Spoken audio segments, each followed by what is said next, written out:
Hi, today I'll be exploring grief and loss from the perspective of A Course in Miracles, but I'll also be drawing heavily on this book, A Grief Observed by C.S Lewis, the author of the Narnia Chronicles. And as you can see, I got a lot out of this book with all these note tags here.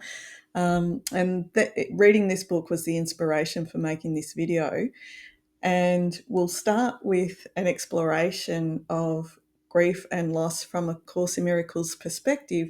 And then I'll bring in this book and go through C.S. Lewis's process, which is really well detailed in this little, it's only a little book. And his grief over the loss of his wife. So stay with me and let's see what we can conclude. There are several ways we can experience loss. We can experience it over the loss of a loved one, over the loss of health, and not being able to do what was important to us in the past. We can experience it in relation to a long held job or career through which we gained a lot of satisfaction and a sense of community and identity. We can lose it in relation, or we can experience loss in relation to a homeland, to a country where we felt we belonged but no longer can return to, or has been destroyed in whatever fashion. I think the following passage from Judith Butler's book, Precarious Life, sums up the kind of variety of losses we can experience and how they are tied up with our identity. And so how we are also mourning a loss of that identity when we're grieving the loss of something in the world. When we lose certain people, or when we are dispossessed from a place or a community, we may simply feel that we are undergoing something temporary. That mourning will be over and some restoration of prior order will be achieved. But maybe when we undergo what we do, something about who we are is revealed, something that delineates the ties we have to others, that shows us that these ties constitute what we are, ties or bonds that compose us. It is not as if an I exists independently over here and then simply loses a you over there, especially if the attachment to you is part of what composes who I am.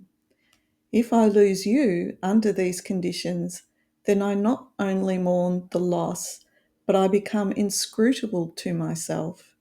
Who am I without you? When we lose some of these ties by which we are constituted, we do not know who we are or what to do. On one level, I think I have lost you, only to discover that I have gone missing as well. So, this is one reason why loss can be felt so intensely when we lose something or someone who has been such a major part of our life. We've been relating to that thing or that person for so long that part of our own identity is shaped around that relationship. From the perspective of A Course in Miracles, another major, well, the major source really of our sense of grief and loss will be that it's a symbolic reminder of the grief and loss associated with the belief that we have separated from God and His oneness. So I've got a little list here of some of the things that the grief over the destruction of oneness, or the belief that we have destroyed God's oneness and that it's no longer available to us, these are some of the things that we will be grieving: abundance, certainty, love, companionship, wholeness, security, communion, comfort. These are just some of the words I came up with, but you can think of others yourself. But these are all the things that we will be grieving behind the grief associated with losing a loved one or a loved thing in the world. And of course, the Course says to us, and no one weeps but for his innocence. So that is also what we're mourning when we're feeling the loss of somebody on the outside, is we're actually grieving for the loss of our own innocence. And our state of innocence is associated with that state of oneness. So they're wrapped up together. We mourn for that sense of oneness, that absolute love, and that is associated with our innocence. Now, we can know all of this as a Course in Miracles student, or if you're of another spiritual system, the idea of eternal life, and that you are still one with God. We can know this on an intellectual level, but then, like C.S. Lewis, who was Christian and devout, when it comes to actually losing someone or something very dear to us, like he describes, it's like his faith was based on a house of cards. It all comes tumbling down, and we feel the intensity of the emotion of the loss, and it feels very difficult to come out of it, even with thoughts of spirituality just seem so distant. As you'll see, this was the case with C.S. Lewis. Now, what I'd like to propose here is that one of the reasons why it is so hard when we lose someone, I'll just stick with lose someone rather than go all something else. When we lose someone on the level of form, why it is so hard to sometimes for our connect with that spiritual truth that helps us deal with the grief, or not perceive it as a loss just because the body is gone, is because if we could do that, that is such a threat to the ego. Now, the reason why the death of someone poses such a threat to the ego is because it becomes an opportunity for us to really learn the lesson that we are not a body and the other person is not a body. Now, this brings up the subject of what the body is for. So the Course describes the body as a fence the Son of God imagines he has built to separate parts of his self, capital S, from other parts. It is within this fence he thinks he lives, to die as it decays and crumbles. So the ego wants us to think that we are a body, that we live in a body, and therefore our minds and our bodies are separate, our whole being is separate from others. And so the idea of the sonship being fragmented into an infinite number of pieces is maintained by the thought that we are a body or contained in a body, and so is somebody else, that the body is where it's at. But there's another reason why the ego wants us to identify with the body so much, and that is because the ego has convinced us that to get rid of our guilt from believing that we separated from God and destroyed that oneness, we need other bodies onto whom we can project that guilt. So I need you to be different and separate from me if I want to feel or believe that I am getting rid of my guilt by projecting it onto you. Now, the Course says that we, of course, don't get rid of our guilt that way. The ego says that we do, but we don't. We retain the guilt because the guilt is in the mind, and though we can project it onto other people, like that line in the Course says, ideas leave not their source. So the idea of guilt, even though we project it onto someone else, stays within our mind. So the Course says that while the body was not made from love or made by love, it was made by the ego from fear, love does not condemn it. So love can use the body for good purposes. So the Holy Spirit's focus to do with the body is that it becomes a vehicle for communication. So rather than being a symbol of separation and a screen, others be a screen onto which we can project our shame and guilt, the body now becomes a vehicle for communication. That doesn't mean that communication with the Holy Spirit or with our right mind is dependent on the body. It's just that it can come through the body so that it can reach other people in ways they can understand and hear. So it's like the body now becomes, if you're writing, and you write down your thoughts, the written word is now the vehicle for the love, hopefully you wrote out of love, that inspired the thoughts. So our body then becomes a vehicle for communication. So this idea is reflected in a section called What is the Resurrection? That's in the Manual for Teachers. And this is some of what it says there. Very simply, the resurrection is the overcoming or surmounting of death. It is a reawakening or a rebirth, a change of mind about the meaning of the world.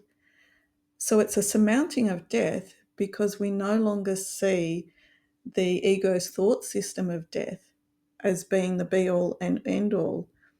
The ego's purpose for us being in the world is to reinforce the thought system of death. So anything that makes us identify more with the body rather than the mind, the mind that transcends time and space, is appealing to the ego. So when somebody dies, the ego says, this is a great opportunity to root you further in your identification with the body by believing that because that body is no longer alive, you have no more communication with that person. That's what the ego would want us to believe, because that reinforces the thought system of death, that, we are mortal beings, time has come to overtake or kill eternity, that kind of thing. It is the dream. This is the resurrection. It is the dream in which the body functions perfectly, having no function except communication. So when we do accept that the body is just a vehicle for communing with other people on a level they can understand, that helps us lessen the ego identification with the body. Another great line from the Course is, only forgiveness can relieve the mind of thinking that the body is its home. So as we practice forgiveness, we're opening up the communication channels to the Holy Spirit. And we're opening up the memory of who we are as that innocent capital S self.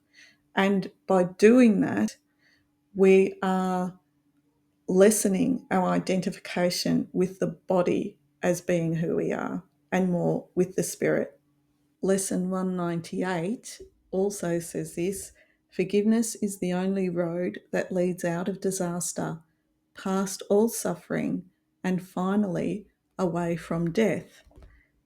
It also says this in the same lesson: do not forget today that there can be no form of suffering that fails to hide an unforgiving thought, nor can there be a form of pain forgiveness cannot heal. So the thing that roots our identification to the body is guilt. And guilt is also, as long as we're identified with guilt, we're identified with our body, but we also have an investment in seeing other people's as purely bodies, because it's only when we see them as other, as separate from ourselves, that we feel we can get rid of our guilt by projecting it onto them.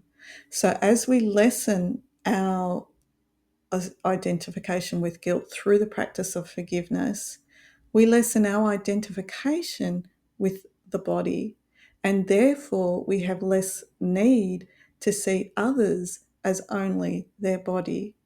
And as that happens, we lose our fear of death, and we lose our identification with the whole thought system of death.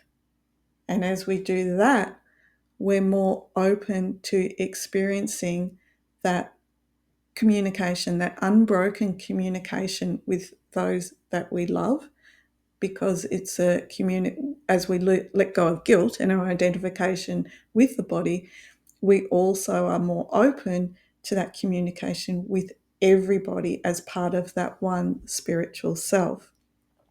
Now, there's another section in the course on psychic abilities that I think is really helpful for this discussion of why the ego would find an unbroken communication, or the idea of an unbroken communication, so threatening. So here I'll read some selections. Communication is not limited to the small range of channels the world recognizes. If it were, there would be little point in trying to teach salvation, because if communication was limited to the body's five senses, then that says there's nothing beyond the body, which means really there's no point in teaching anything else in the course about eternity, about there not being any death, about the oneness of God's love not being destroyed and fragmented and replaced by a world of separation. So if it were, there would be little point in trying to teach salvation. It would be impossible to do so. The limits the world places on communication are the chief barriers to direct experience of the Holy Spirit, whose presence is always there and whose voice is available but for the hearing. These limits are placed out of fear, for without them, the walls that surround all the separate places of the world would fall at the holy sound of his voice. Who transcends these limits in any way is merely becoming more natural. He's doing nothing special, and there is no magic in his accomplishments. A little bit further, even those who no longer value the material things of the world may still be deceived by psychic powers. So the warning here is that if you do develop an ability to tune in to people on another level beyond the body and beyond the body's five senses, say like Helen was able to tune into that loving voice that led to the scribing of the course. The danger, if we do tap into that, we can use it for to glorify ourselves, which means to glorify the ego self, the body identified self. And that leads to a diminishment in the clarity of the messages that we received and in their beneficial value. So even those who no longer value the material things of the world may still be deceived by psychic powers. As investment has been withdrawn from the world's material gifts, the ego has been seriously threatened. So this line, I think we can really apply to what happens when we lose someone, when someone dies who's dear to us, and we feel that we have lost them because the body is no longer alive. There is a threat there. The ego is seriously threatened by the idea that we could still feel connected to that person, that we could still feel whole, and that we could still feel ourselves in terms of a whole consistent being that isn't fragmented, that hasn't lost a part of itself, which is generally how we feel at first when it happens, is like we have lost a part of ourselves, because we feel that way because our identity has been so wrapped up with the things that we do with that body in the world. So a little further on, those who have developed psychic powers have simply let some of the limitations they laid upon their minds be lifted. It can be but further limitations they lay upon themselves if they utilize their increased freedom for greater imprisonment. So, greater imprisonment refers to using their abilities for ego glorification, for glorification of the self that they identify with as a body. The Holy Spirit needs these gifts, and those who offer them to Him and Him alone go with Christ's gratitude upon their hearts and His holy sight not far behind. So, also communing with others on the level of the mind also relates to communing with Christ or the Holy Spirit on the level of the mind. The two go hand in hand. They go hand in hand because when we can really communicate on the level of the mind with that one self, which includes the person we have lost, there won't be any specialness involved in it. So we're not communing with them to still fulfill needs of a body in the world, needs for companionship of a body, needs for approval. Maybe they were someone who always built us up, or maybe they were someone who quite often, tore us down in eyes of the world. But all of that kind of won't be a part of it when we are really communing on the level of the mind. So now I'd like to return to this book, A Grief Observed by C.S Lewis. And it details or chronicles his thoughts following the death of his wife, Joy.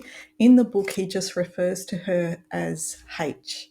Lewis was a devout Christian at the time of his wife's death, but her death really rocked his faith.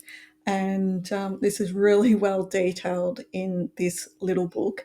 And I'd like to read out parts from it and then reflect on some of the things we've already discussed about in relation to the body and communication with people once they've passed away or once their body has deceased. I've actually bookmarked the very first page because I think this really describes how a lot of people feel initially once someone has passed away. No one ever told me that grief felt so like fear. I am not afraid, but the sensation is like being afraid. The same fluttering in the stomach, the same restlessness, the yawning. I keep on swallowing. At other times, it feels like being mildly drunk or concussed. There is a sort of invisible blanket between the world and me. I find it hard to take in what anyone says, or perhaps hard to want to take it in. It is so uninteresting. Yes, I want the others to be about me. I dread the moments when the house is empty. If only they would talk to one another and not to me.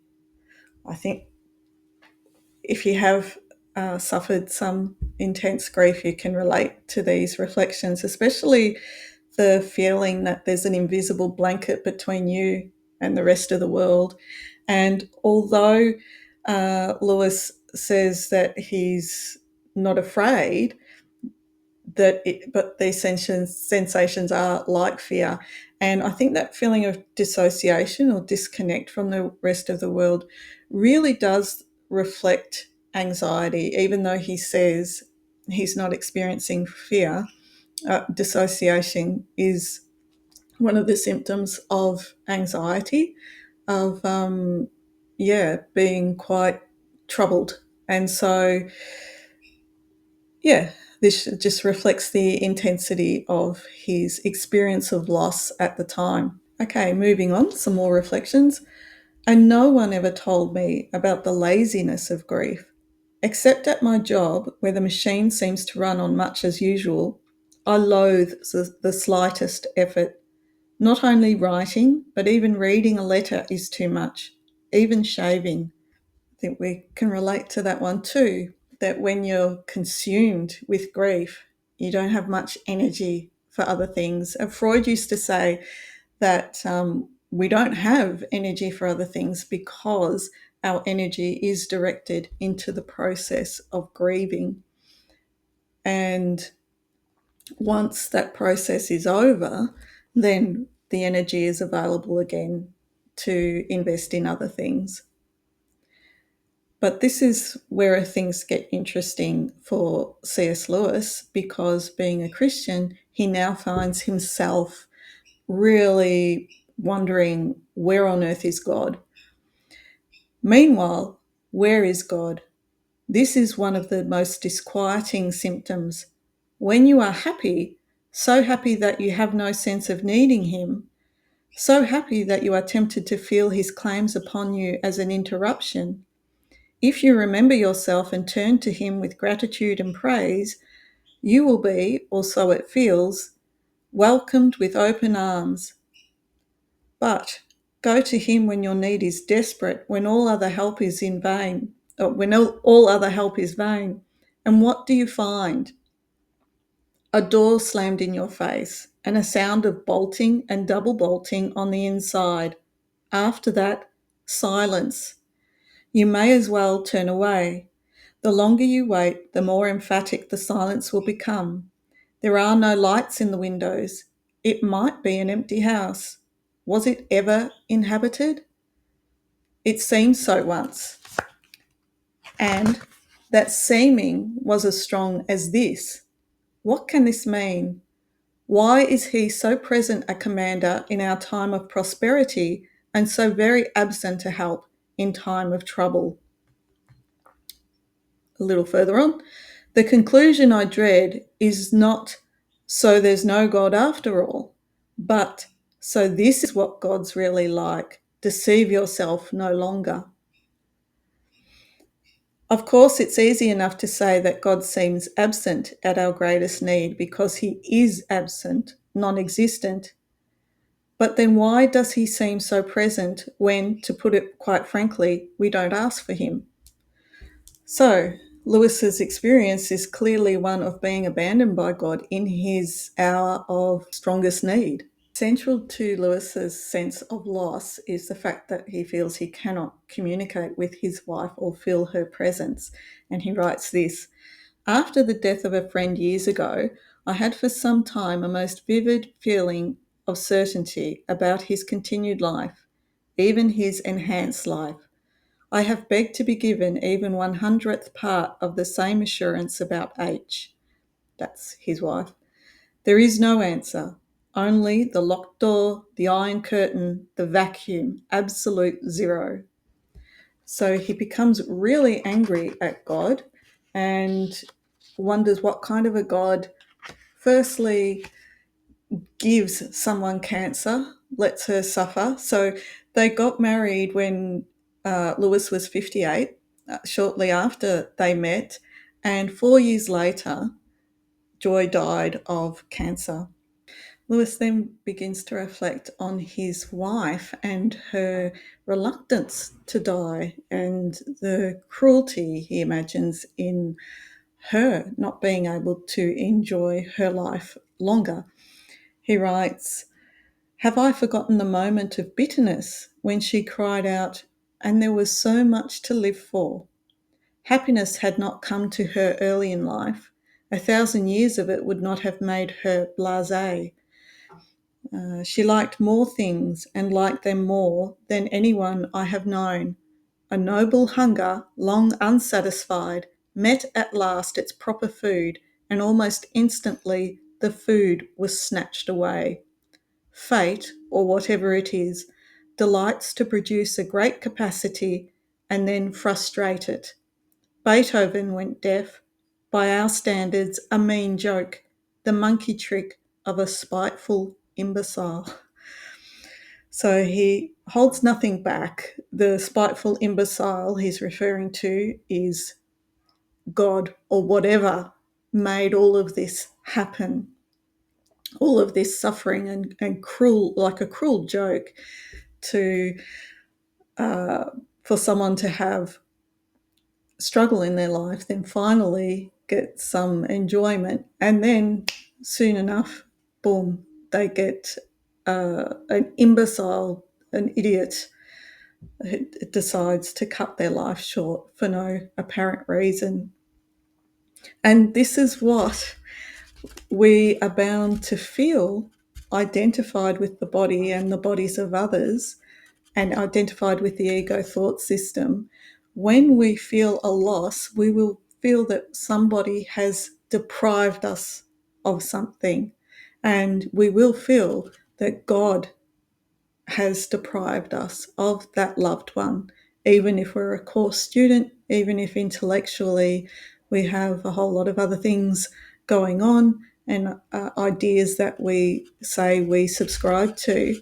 If we are feeling in the depths of that grieving process that we have actually lost something, we will be feeling deprived of it by God. Hence the anger, because we'll feel unfairly treated and that it is just a cruel joke.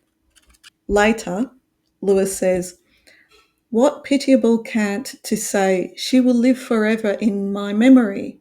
Live? That is exactly what she won't do. You might as well think, like the old Egyptians, that you can keep the dead by embalming them. Will nothing persuade us that they are gone? What's left? A corpse, a memory, and, in some versions, a ghost. All mockeries or horrors. 3 more ways of spelling the word dead." So he is definitely feeling that there is nothing left. He can't feel her presence. He can't commune with her. The body is dead and he is feeling she's gone, absolutely gone. So here, at the initial stages of grief, he is convinced that there is nothing else, that he doesn't feel a connection, and that can reflect the ego's need to preserve an idea that he is a body, that she is a body, and that's it. The ego is really working hard to convince him that her life doesn't continue and that the communion between them also doesn't continue. He says, if H is not, then she never was. I mistook a cloud of atoms for a person. There aren't, and never were, any people. Death only reveals the vacuity that was always there. What we call the living are simply those who have not yet been unmasked, all equally bankrupt, but some not yet declared. A bit further on, no, my real fear is not of materialism, that it's all just about atoms. If it were true, we, or what we mistake for we, could get out, get from under the harrow. An overdose of sleeping pills would do it. I am more afraid that we are really rats in a trap, or worse still, rats in a laboratory. Someone said, I believe God always geometrizes. Geometrizes, something about geometry anyway. Supposing the truth were God always vivisects. Sooner or later, I must face the question in plain language. What reason have we, except our own desperate wishes, to believe that God is, by any standard we can conceive, good? Doesn't all the prima facie evidence suggest exactly the opposite? What have we to set against it? So the ego's plan is really working hard here, and it's working at the moment. For Lewis, the whole issue of his wife dying and not feeling that connectedness with her is she was just a body. She's not living anymore. Maybe there is no God, but even worse, if there is a God, then rather than being a divine, benevolent being, he's like a divine vivisector. He calls him later on the eternal vivisector. And vivisection is what you do, say, with rats, experiments. You might have done them in college, where you have a dead rat and you cut them open to see and pull out all the insides. So it's for experimental purposes. So he's seeing God here as like just this scientist that's just running experiments with us, like what'll happen if I do this, and what will they do, what will be their response if I do that. And I really connected with this bit in the book because I remember a time when I was going through a very intense process, including grieving, and I had a dream that I was a hamster stuck in a tube where there was water flowing about halfway, and I was trying to go up a mountain, so it was on an incline. I knew I had to go up, but I was going against this current of water coming down, and standing at a switch that would regulate the water flow, could either increase it or decrease it, was a figure that I recognised later on to be a stand-in for God. And in the dream, he was cruelly switching the lever so the water increased, and I was struggling more to keep my head above water. So this idea, when we're in pain, that there's a cruel God behind it, is under there. And I mean, I was well into the course. It's only a few years ago that this occurred. So, I was a long time course student, but still these unconscious ideas take a lot of healing, and that's why forgiveness is an ongoing process. About halfway through Lewis's notes, he begins to have a bit of a shift, and it starts by wondering, maybe God isn't bad. Maybe there's something in all of this that is helpful. That's kind of ideas start. Maybe there's another way of perceiving things. That thought starts to emerge. He says, a man whose faith had been real faith wouldn't have had the experience that he has been having, of feeling so distraught and feeling like she's gone and that God's bad and it's all, the world is just crazy.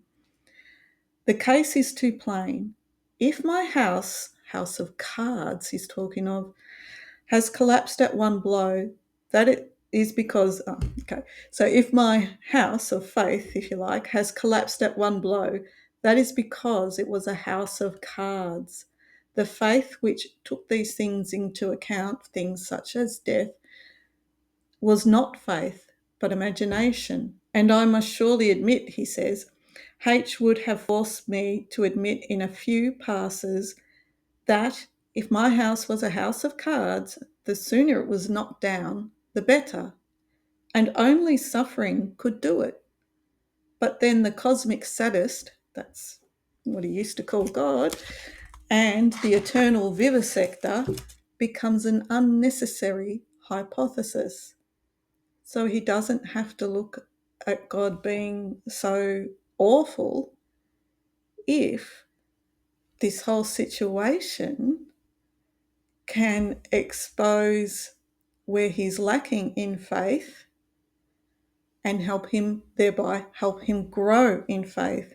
So from A Course in Miracles terms, we could say that we can help to let go of our feeling of deprivation and that God has attacked us when we see the situation of a loss of someone in the world as an opportunity to strengthen our faith and heal by knowing or discovering even more that we're not a body and neither is that person, and the communication link between us has not been severed. So you could see that when someone really close to you, a loved one, dies, you have that motivation to feel connected, the motivation to be like, right, I will practice forgiveness. I'm practicing forgiveness of myself for whatever issues. A lot of issues come up when somebody dies where you don't forgive yourself or you don't forgive them, and or other people associated with your relationship. Forgiveness issues really rise up when somebody passes away. So if you focus on working on all those forgiveness issues, and the motivation being, or partly a motivation being, to feel that connection again to that person. But the connection won't be the same as it was before. It will be different, as Lewis goes on to explain. So I'll keep going. So after this openness to questioning the way he's perceiving everything, something very interesting happens. So a few pages on, in his notebook, Lewis writes this: "Something quite unexpected has happened. It came this morning early. For various reasons, not in themselves at all mysterious, my heart was lighter than it had been for many weeks. For one thing, I suppose I am recovering physically from a good deal of mere exhaustion, and I'd had a very tiring but very healthy 12 hours the day before and a sounder night's sleep, and after 10 days of low-hung grey skies and motionless warm dampness, the sun was shining and there was a light breeze. And suddenly, at the very moment when, so far, I mourned H least, I remembered her best. Indeed, it was something almost better than memory, an instantaneous, unanswerable impression. To say it was like a meeting would be going too far, yet there was that in it which tempts one to use those words. It was as if the lifting of the sorrow removed a barrier. Why has no one told me these things? How easily I might have misjudged another man in the same situation. I might have said, he's got over it, he's forgotten his wife, when the truth was, he remembers her better because he has partly gotten over it. Such was the fact, and I believe I can make sense out of it. You can't see anything properly while your eyes are blurred with tears. So, when his longing for his wife was most intense, that seemed to be when she was most absent. And this is what he says: delicious drinks are wasted on a really ravenous thirst. Is it similarly the very intensity of the longing that draws the iron curtain, that makes us feel we are staring into a vacuum when we think about our dead? Them as asks, at any rate, as asks too opportunely, don't get, perhaps can't. And so, perhaps, with God, I have gradually been coming to feel that the door is no longer shut and bolted. Was it my own frantic need that slammed it in my face? The time when there is nothing at all in your soul except a cry for help may be just the time when God can't give it. You are like the drowning man who can't be helped because he clutches and grabs. Perhaps your own reiterated cries deafen you to the voice you hope to hear. So, although it is true that for some people, while they're in the tense depths of despair and they call for help, they do receive it.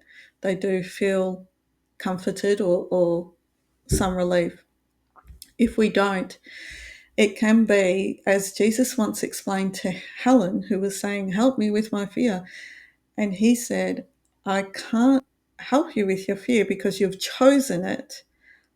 Ask me instead to help you with the conditions that led to the fear." And that will always be some form of judgment and a wish to be separate. So in those early stages when Lewis was feeling so desperate and so separated from his wife, we could say that the ego was just really working hard to convince him that she was gone, that she was only a body. And his identification with the ego, or choosing the ego, was also choosing that thought system of separation. And that's why when he was asking for help, he wasn't receiving it, because he wasn't open to it. He was working against himself. He was working against his own ego because he wasn't ready to move forward with letting go of his ego. And that also is why he was still angry with God, and probably also angry with his wife, although he doesn't really say it, for leaving him. Lewis's change of heart towards God and his situation is reflected well in this long paragraph. It was too perfect to last, so I am tempted to say of our marriage, but it can be meant in two ways. It may be grimly pessimistic, as if God no sooner saw two of his creatures happy than he stopped it. None of that here, as if he were like the hostess at the sherry party, who separates two guests the moment they show signs of having got into a real conversation. But it could also mean this had reached its proper perfection. This had become what it had in it to be. Therefore, of course, it would not be prolonged. As if God said, "Good, you have mastered that exercise. I am very pleased with it, and now you are ready to go on to the next. When you have learned to do quadratics and enjoy them, you will not be set there much longer. The teacher moves you on." So this reminds me of a section in the course, what are the levels of teaching? And it talks about, so levels of teaching relates to relationships. And it says this: each teaching learning situation involves a different relationship at the beginning, although the ultimate goal is always the same, to make of the relationship a holy relationship in which both can look upon the Son of God as sinless. So relationships are valuable for healing, for how they can help us or be used to lessen our identification with shame and guilt. And that is done through forgiveness. So we forgive ourselves by forgiving another, and vice versa. In that section, it says this: the third level of teaching occurs in relationships which, once they are formed, are lifelong. These relationships are generally few because their existence implies that those involved have reached a stage simultaneously in which the teaching-learning balance is actually perfect. So we enter into a teaching-learning situation, and in the course, what we would say is that somebody else represents perfectly, is a perfect mirror for our own defenses, our own unforgiveness of ourselves, and vice versa. So what I see in the other person, what agitates me, what I hate in the other person, also what I admire in the other person, reflects what Jung would call shadow aspects of myself, parts of myself that have gone unrecognized or I don't want to own, and vice versa. So speaking of Jung, C.S. Lewis was interested in Jungian psychology. He wasn't a fan of Freud because Freud had no concept or appreciation for spirituality. And this is what C.S. Lewis says about what he learnt with his partner. For we did learn and achieve something. There is, hidden or flaunted, a sword between the sexes till an entire marriage reconciles them. It is arrogance in us to call frankness, fairness, and chivalry masculine when we see them in a woman. It is arrogance in them to describe a man's sensitiveness or tact or tenderness as feminine. but also what poor, warped fragments of humanity most mere men and mere women must be to make the implications of that arrogance plausible. Marriage heals this. Jointly, the two become fully human. So, no matter how you identify, whether you identify as male, female, or non binary, it doesn't matter. It's just about characteristics within ourselves and with somebody else that we might historically characterize as masculine or feminine, and that we feel ashamed of or guilty about. We'll then see them in the other person and react in a couple of different ways. Either we'll hate it in the other person, or will admire it in the other person. And there's some variations on all of that, and it gets a little bit complicated. But the idea is still, whether it's masculine or feminine, it doesn't matter what it is. If we don't accept it in ourselves, we feel guilty or shameful about it in ourselves, we will see it in the other person. And some people are perfect mirrors for that. We're like a perfect match in terms of the amount and the degree to which we reflect certain things. We're perfect learning partners to relieve ourselves of shame and guilt and heal, so that we can express the wholeness of our personality and at the same time the wholeness of our spiritual self. So there's all sorts of things that go on in a relationship that help us become more of our whole personality. And in doing so, by letting go of shame and guilt associated with that, we are also stepping more into the wholeness of our capital S spiritual self. And the idea is that once those lessons have been learnt to a certain degree, the relationship is no longer needed on the level of form. And so people, as the Course says, appear to separate. They appear to separate. So on the level of the mind, there is no separation. And where Lewis goes to from here is interesting, and I think also really relates well to Course principles. So I'll carry on.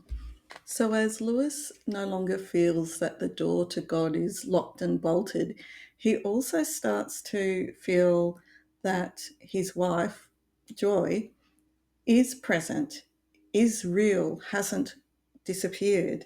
This is what he says. Looking back, I see that only a very little time ago, I was greatly concerned about my memory of H and how false it might become. For some reason, I have stopped bothering about that. And the remarkable thing is that since I stopped bothering about it, she seems to meet me everywhere. Meet is far too strong a word. I don't mean anything remotely like an apparition or a voice. I don't mean even any strikingly emotional experience at any particular moment. Rather, a sort of unobtrusive but massive sense that she is, just as much as ever, a fact to be taken into account, that she's real. And then he actually has a stronger experience of her. I said several notebooks ago that even if I got what seemed like an assurance of H's presence, I wouldn't believe it. Easier said than done. Even now, though, I won't treat anything of that sort as evidence. He's very level-headed about it all.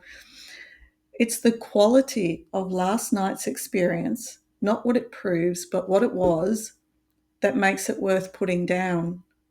It was quite incredibly unemotional, just the impression of her mind momentarily facing my own. Mind, not soul, as we tend to think of soul, certainly the reverse of what is called soulful. Not at all like a rapturous reunion of lovers, much more like getting a telephone call or a wire from her about some practical arrangement. Not that there was any message, just intelligence and attention. No sense of joy or sorrow, no love even in our ordinary sense, but no unlove. I had never in any mood imagined the dead as being so businesslike. Yet there was an extreme and cheerful intimacy, an intimacy that had not passed through the senses or the emotions at all. A bit further on, wherever it came from, it has made a sort of spring cleaning in my mind. Now, I think what Lewis might be experiencing is the joining with joy on the level of the mind without any specialness needs interfering. So when we're identified with our body and in the world, it's really tricky to relate to people without any specialness needs about whatever you feel you need from them, approval, support, company, all that kind of thing. But now that he's passed through all of that, that anger over no longer being able to fulfill those specialness needs, or over the loss of a certain amount of his identity or a certain facet, and all the resistance to communing on a level beyond the body, now that all that has passed away, he finds that he can connect with joy, with her mind. It's her mind that he feels is present. And the lack of emotion doesn't mean that there's no intimacy. He feels the intimacy. And it's like he's now joining with her without his image of her, without any preconceived ideas from the history of being with her. It's almost like a purer communication with her. And I'd like to read this bit from the course, lesson 198. The stillness of yourself, capital S, remains unmoved, untouched by thoughts like these, thoughts of death and tragedy and all of that kind of thing, and unaware of any condemnation which could need forgiveness. And this is what really struck me. The stillness of yourself remains unmoved, untouched by thoughts like these, untouched by any thoughts of the world, any thoughts of anything to do with specialness, special hate, special love, the stillness and the peace of the capital S self. That, I think, is what Lewis was connecting with after this big process of shedding his resistance to communicating on another level, and forget, who knows what other processes, the notes aren't exhaustive. He even says that. Who knows what other processes he went through regarding shame and guilt associated with himself or with his ex-wife, deceased wife, with God. Obviously, there was a big process there. But after processing all of that, the next level of his relationship with joy can now be expressed through communing in the mind in a much purer way without the specialness needs. And with that in mind, I'd like to read a quote from Nietzsche. So this is from Nietzsche. Nietzsche viewed suffering as a hammer and instrument with which one can make oneself a new pair of wings.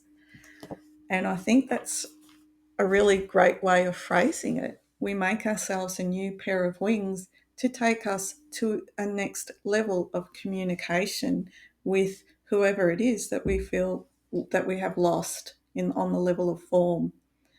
And as we do that, it's like the death is extremely difficult classroom, but the motivation to connect with that person again can help us do what is necessary to learn the lessons of forgiveness, and to really motivate us to do that so that we can connect with them again on that higher level.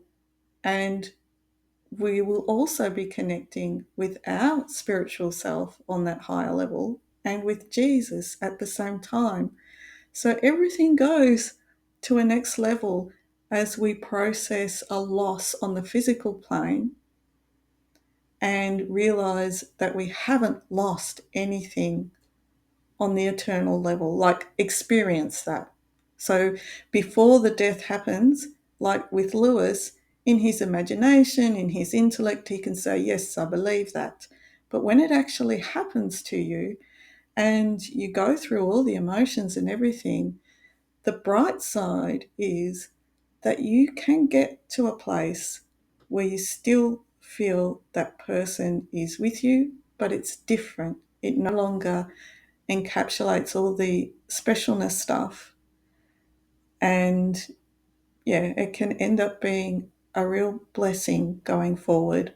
So, the point of this discussion is that even if we go through a devastating feeling of loss, which is common to all of us at some stage in our lives, not to be down on ourselves if we're a course student, but to let ourselves process the emotions and know that in time there is a light at the end of the tunnel, so to speak. There is a light that says you can feel better than this, you will feel better than this, and all is not lost. Nothing essentially has been lost, but you grow into an experience, as C.S Lewis did.